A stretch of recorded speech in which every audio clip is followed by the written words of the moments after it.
si j'ai une remarque à dire sur ce sujet de force de frappe, je pense qu'on peut faire 2-3 remarques déjà sur ce que c'est que la force actuellement déjà dans le monde, sur ce que c'est que la guerre, pour dire que déjà ce personnage grotesque sort d'un autre âge complètement.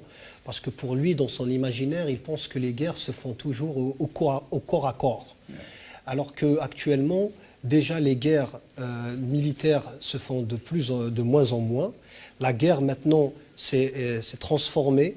Il y a d'autres types de guerres qui se font. Je vous donne 2 exemples très concrets. Il faut savoir que la guerre actuellement déclarée entre la Chine et les États-Unis, lorsque Trump est monté au front, et c'est l'expression qu'il a utilisée, il est monté au front pour sauver les États-Unis, il l'a fait contre une entreprise chinoise, contre Huawei. Oui. Pourquoi? Pas parce que la Chine les a bombardés ou quoi que ce soit, ou elle a montré ses biceps militaires ou quoi que ce soit. Non, parce que Huawei avait commencé à prendre de l'avance sur une nouvelle technologie. Absolument. Et donc, pour protéger les États-Unis, était monté au front à l'échelle économique.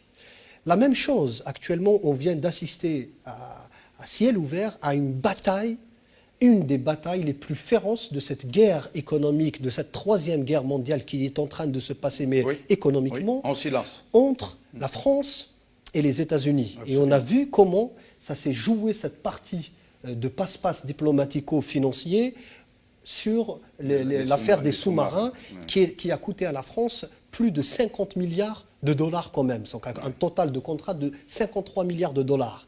Et là, quand on voit la réaction de Macron, la réaction des États-Unis, la réaction de l'Australie, on comprend très bien que c'est une guerre. Il s'agit de guerre où même les alliés entre eux se trahissent. Oui. Et au même moment, on voit un personnage poussiéreux, sorti d'un autre âge, venir parler d'une force de frappe. Puissance régionale. Puissance régionale. État pivot. Mais toute cette région n'a pas de puissance.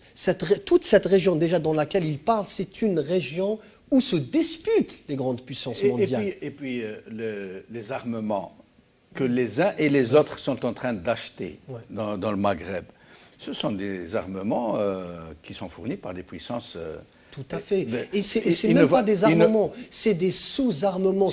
Vous savez, ils vont dans les vides-greniers de la Russie. Ça, c'est au niveau militaire, c'est non, mais à la limite, les Sukhoi, par exemple, qu'ils ont achetés, c'est des aéronefs, c'est des avions de chasse ultra perfectionnés. Mais ils ne pourront pas servir dans une guerre contre des puissances.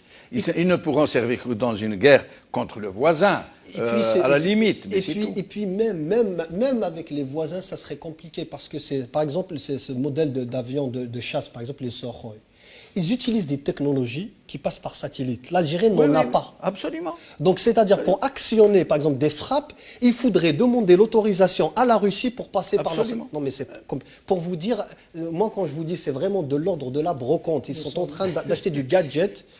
Et ça n'a point ni militairement... C'est de la bricole. Voilà. Alors, moi,